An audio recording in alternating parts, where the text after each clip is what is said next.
Card दिखाओगे उसको, और अरे अरे साहब की गाड़ी है, साहब की गाड़ी है, निकलने आपको तभी फील होगा कि आप अफसर बन गए, है ना। बाकी तो ज्यादा कोई फील होता ही नहीं है, वहां पे फील होता है कि वहां पे बाकी सबकी गाड़ियां लगी हुई है। और अब तो फिर भी क्या हो गया, ये आ गया फास्टैग, तो सबकी गाड़ियां फटाफट निकल रही है, वरना बाकी सबके तो 3 किलोमीटर की लंबी लाइन है।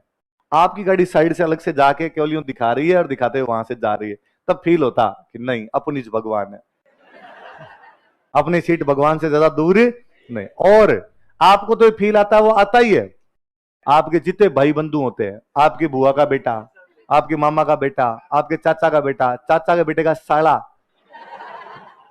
है ना, उनके पास भी आपका कार्ड होता है। और वो भी आपकी पोस्टिंग है अलवर, लेकिन आपका चाचा का बेटा कोटा के अंदर ही दिखाता है कि मैं एसडीएम साहब का भाई हूं, और अरे साहब का भैया, साहब का भैया निकलने दो।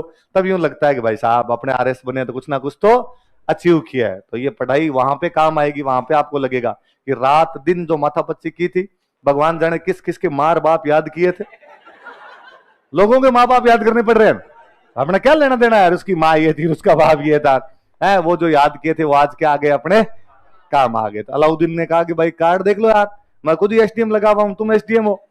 समर सिंह का ना कोई कार्ड नहीं चलेगा यहाँ पे, हम हमारे टोल पे कार्ड मानते, हम कार्ड ही नहीं मानते यहाँ पे।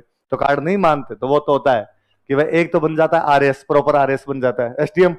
एसडीएम के तो क्या होता है, उस कार्ड पे लिखा होता है सब डिविजनल मजिस्ट्रेट, क्या लिखा होता है, मजिस्ट्रेट लिखा होता है, ऑफिसर यूं लिखा होता है पूरा। अब कहता है टोल पे बैठने वाले सारे के सारे अनपढ़ होते हैं, 5वीं पास 7वीं पास होता है, ज्यादा पढ़ा लिखा होता तो टोल पे क्यों बैठता, ढंग का काम ही कर लेता। अब वो जैसे देखता मजिस्ट्रेट, उसको लगता सजा दे देंगे साहब, तो कहते जाओ जाओ जाओ जाओ। फिर होता है आरपीएस, है ना, तो आरपीएस वाला तो पुलिस वाली वर्दी वो होती है, तो पुलिस वालों के नाम से तो वैसे डरते हैं लोग, तो फिर निकाल देते हैं। फिर एक होता है अकाउंट ऑफिसर, ये क्या होता है, अब यार वो भी आपके बराबर का ऑफिसर होता है, वो भी आरएस होता है। अब वो अपना कार्ड दिखाता है, वो देखिएगा पिसा लाग सी तो अगला आवाज कहता है अरे अरे मैं आरएस हूं, नहीं साहब आरएस हम सब जानते हैं, आरएस है ना मजिस्ट्रेट लिखा होता है। अरे मैं अकाउंट ऑफिसर हूं, तो अपने किसी सीनियर को कहता है कि ये कह रहे हैं कि मैं अकाउंट ऑफिसर हूं, वो कहता है आपने अकाउंट को क्या काम पड़ा है कि अपने अकाउंट का कोई भी काम है, साहब पैसे दो वरना नहीं जाने देंगे। तब बंदे को लगता है कि काश 5 नंबर और आ जाते, तो मैं अकाउंट में नहीं होता, मैं कहां पर होता, प्रॉपर एसडीएम होता, कम से कम टोल पे तो बेइज्जती नहीं होती यार, बाकी जगह होती है वो होती रहे। तो अकाउंट वालों को हमेशा बहुत बुरा लगता है कि टोल वाले उनका मानते नहीं है। बाकी अब टोल वालों को सब कांस्टेबल दिखा दे, कांस्टेबल दिखा देगा तो टोल वाले कह रहे जान दो साहब है पुलिस वाले है। अकाउंट ऑफिसर को, अब मान लो कोई अकाउंट ऑफिसर है और उसकी गाड़ी के अंदर कोई कांस्टेबल साथ में बैठा होता है, फिर कहता है साहब आप रहने दो, आप वाला कार्ड नहीं चलेगा तब बंदे को लगता है धरती फट जाए और मैं समा जाऊं, क्यों जिंदा हूं मैं, क्या यही दिन देखने के लिए मैं बैठा हूं। हाँ, तो टोल वाली बेइज्जती भयंकर है भाई साहब। तो ये तहसीलदार एसडीएम ये बनोगे तो आपके कार्ड वहां पे चलते रहेंगे। तो वो तो अपने कोई स्टूडेंट और वो लगे हुए तहसीलदार लगे हुए, और उनके भाई की शादी, उनके अब वो भाई और मैं दोनों साथ में पढ़े हुए, हम साथियों के अंदर पढ़े हुए, और वो भी अपने स्टूडेंट, जो तहसीलदार लगे वो भी स्टूडेंट। तो वो मेरे पास कार्ड वार्ड देने, तो मेरे कह गए यार पक्का पक्का आना देख लेना आप। मैं कहा यार तू मेरे साथ पढ़ा हुआ है और ये सारे परिवार वाले स्प्रिंग बोर्ड में पढ़े हुए, तो आ जाएंगे, क्या दिक्कत है। तो हम उसकी शादी, यहाँ सिक्कर में कोई शादी के अंदर हम गए हुए, तो बारात जानी थी। तो बाद में बारात में कहा कि तू बारात में चलेगा, मैं हो निकमी बैठे चल लेंगे, अपने क्या संडे का दिन और था शायद, तो हाँ बारात में चल लेंगे। तो मैं गाड़ी चलाऊं मेरे वाली, और आप टेक्नोलॉजी पढ़ाने के लिए आएंगे शिवेंद्र सर, तो शिवेंद्र सर मेरे साथ में थे। तो वो बैठे हुए, और वो जो दुल्हे का भाई जो आरएस लगा हुआ, तहसीलदार लगा हुआ, उसने कहा सर आप वाली गाड़ी में जगह खाली है क्या, मैं आप वाली में बैठ जाऊँ, आजा हमारे वाली में जगह खाली है। तो वो मेरे बराबर बैठा हुआ, गाड़ी थोड़ी सी चली तो उसने मेरे को कहा कि सर मेरे को नींद आ रही है, शादी का घर था, 2 दिन से इधर उधर घूम रहे हैं भैया की शादी में, तो मैं सोऊंगा, तो सो तू आराम से सो, हम दोनों अताई कर रहे हैं हमारी। और कहा वो टोल वोल मत देना, ये मेरे वाला कार्ड रख लो आप। मैं ठीक है 50 रुपए बचे तो अपने किसके, बीच में 4 टोल आए तो 200 रुपए तो बचे, तो मैंने कहा ठीक है कार्ड दे दे। अब थोड़ा सा चलते उनके आगे घर से जाने के बाद 10 किलोमीटर बाद में टोल आ गया। एक तो क्या बारात वाली गाड़ियां सब साथ में चलती है ना, और फिर कह के भी रखते हैं भाई सार साथ में चलना, आगे पीछे मत हो जाना। और चूंकि मैं नया आदमी था, बाकी तो सब परिवार वाले थे, तो मैं उनके पीछे पीछे रख रहा था। फिर सबके बीच मैरिज पार्टी वाले बोर्ड लगे होते हैं, कार्ड लगे होते ना, मैरिज पार्टी नेहा संग राकेश, है ना, ऐसे ही तीर वो दिल बना के तीर बना के तो अपने उस दिल के पीछे पीछे ले रहे थे। मैं भाई अपने मेरी पार्टी के पीछे पीछे रखो, आगे पीछे हो जाए यार कहीं। तो जैसे ही आगे आगे मेरे से आगे जो गाड़ी थी उसने टोल पे रोकी, वो टोल जैसे फ्री हुआ, हाथों हाथ मैंने जाके वहीं पे लगाई।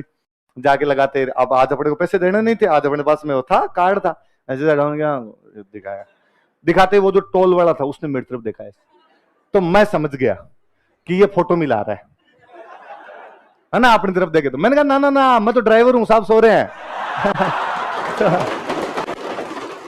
मैं यार इसको यूं लगेगा कि ये बेटा लगता ही नहीं, मेरे दाढ़ी इतनी थी बड़ी वीन, वो यूं फ्लेप वाली शर्टें पहनी वीन, तो अपने ड्राइवर ही लग रहे थे। अरे मैं साहब सो रहे हैं, मैं ड्राइवर हूं। तो अब वो साहब की तरफ देखे ऐसे, तो वो मेरे गुस्सा आया और मैंने उसका क्या रे, ये तेरा कार्ड ही नहीं मान रहे हैं यहाँ पे, और उठ इस बात करी इससे। तो उसने उसने मंजे से इसे कहा, उसने क्या हुआ, गाड़ी क्यों नहीं जाने दे रहा। तो वो वापस उसको देखा, अरे मेरा कार्ड दिखाई नहीं दे रहा तेरे को। तो उसने बेचारे ने धमकाया, तो उसने कार्ड दिया, उसने कहा भाई साहब इसी कार्ड से 5 गाड़ियां निकाल दी मैंने। ये कार्ड कहां कहां दे रखा है आपने। हाँ थप्पड़ मारूंगा तेरे। मैंने कहा 5 कैसे, तो उसने कहा ये कार्ड सबके पास ही है। अब हमेशा तो क्या होता है, आप जयपुर, आपके बुआ का बेटा सिक्कर, आपके मामे का बेटा गंगानगर, अलग अलग जगह कार्ड चल रहे हैं। अब आज तो सारे एक जगह इकट्ठे हो रखे ना, तो सारे कार्ड एक जगह। फिर मैं ध्यान रख रहा था भाई, टोल पे 3-4 लेन होती है ना, तो फिर मैं ध्यान रखता था कि मेरी पार्टी इसमें घुसी, अपने इधर घुसा दो यार, इधर नहीं, वरना फिर कोई बेइज्जती करके चला जाएगा। आप थोड़ा ध्यान रखना, शादी ब्याह तो कह देना कि भाई अलग अलग लेन में लेना रहे, वरना पकड़े जाएंगे वहां पे, ठीक है ना। हाँ तो आपका कार्ड बड़ा काम आएगा। तो अलाउद्दीन खिलजी का कार्ड यहाँ पे काम नहीं है। और समर सिंह ने जाते टाइम उससे क्या ले लिया, टोल टैक्स। अब अलाउद्दीन तो इस बात को बापड़ा भूल जाता, वापस चला गया एकदम, उसने कहा बढ़ने दो रे, ले लिया तो ले लिया। पर अब जनता यार जीने नहीं देती बाद में ना, अड़ोसी पड़ोसी रिश्तेदारों का एक ही काम होता है, तने मारना है ना, उस टाइप का। वो है ना कि भाई किसी रिश्तेदार ने आगे किसी से पूछा कि और बेटा और क्या तरक्की चल रही है, उसने कहा आपको सहन हो जाएगी। मैंने यदि तरक्की बता दी तो सहन कर पाओगे मेरी तरक्की, क्यों पूछ रहे हो बाद में। तो अलाउद्दीन कभी दरबार में बैठ के कहता कि मैं हिंदुस्तान का शहंशाह हूं और ये पूरा हिंदुस्तान डरता है मेरे से। तो आगे 5-7 जो मंत्री संतरी बैठे रहते, वो एक दूसरे की कौनियां मार मार के देख देख के क्या बात कर रहा है। अब अलाउद्दीन देख तो ले उनके सी, क्या अरे क्यों हंस रहे हो, कि नहीं नहीं कोई पुरानी बात याद आ गई थी। कौन सी पुरानी, अरे हमारी कोई बात थी, हम एक बार कहीं गए थे उधर है, वो कोई बात बताओ, अभी के बताओ क्या बात थी। तो वापस ही होंगे सर वो टोल टैक्स होता है ना एक। तो अलाउद्दीन के लिए बापड़े के लिए नाक का सवाल बन गया था कि अब चित्तौड़ वालों को जवाब देना पड़ेगा, वरना आते जाते बच्चे पीछे से आवाज लगा देते और टोल टैक्स है। लिखो